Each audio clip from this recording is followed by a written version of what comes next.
Yo mga idol, kumusta? Mandirect mga sports, gabi nga pala. Ating pag-usapan, Barangay Nibra, Kim Aurin.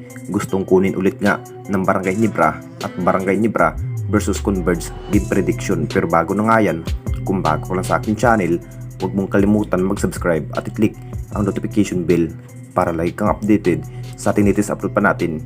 Pero ating talakayin, una natin pag-usapan. So ngayong araw na nga sa 6pm ang laban ng ating Barangay Nibra kontra nga sa kupunan ng Converge mga idol. Mas pinatunayan pa rin ng ating Barangay Nibra, mas lumakas nga ang lineup dahil may David Morel nga sa unang laro nga ni David Morel mga idol sa kampo ng Barangay Nibra. Kung ano pa nga ba ang kayang gawin, talagang bagong role nga ni David Morel. Alam naman nating lahat mga idol, balak pa rin ni Coach Tim na kunin ulit nga ang dating rookie na si Kim Aurin mga idol ng Barangay Nibra. Sa naging bawat laro nga ang nasabing former rookie ng Barangay Nibra, mas nahihinayang pa nga ba ang kupunan ng Barangay Nibra kung bakit hindi nga kinuha si Kim Aurin. Mas maganda nga ang ipinikita at halimaw performance nga ni Kim Aurin sa kupunan ng TNT Tropang Giga dahil makapagtala na nga ito ng 20 points kung bakit nahihinayang pa nga ba ang kupunan ng Barangay Nibra dahil hindi nga nakuha si Kim Aurin.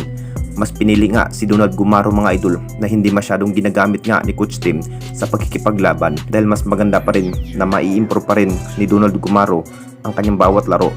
Marami pa rin ang nagsasabi mga idol, may chance pa nga ba na makuha ulit nga si Kim Aurin mga idol sa kupunan ng Barangay Nibra.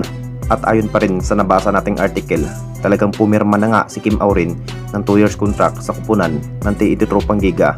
Mas malabo pa rin na makuha ulit nga si Kim Aurin. Expect kung sakaling i-trade na nga ito sa kupunan ng TNT Tropang Giga para makuha nga si Kim Aurin sa kamay ni Coach Tim. At dito na naman tayo sa isa pa nating balita, Barangay Nibra versus Converge game prediction. Alam na naman natin lahat mga idol, sabik na rin ang kupunan ng Converge na manalo nga sa laban dahil may isang panalo pa lamang ang kupunan ng Converge mga idol.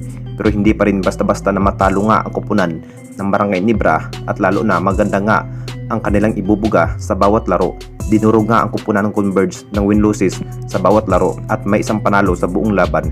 Kung anong kayang gawin nga ng Converge mga idol at pag-iisipan muna kung paano matalo nga ang kupunan ng Barangay Nibra na parang SMB at Barangay Nibra nga ang magtotoo sa dulo at nakakatapos lang sa laban ng SMB at Magdulya mga idol.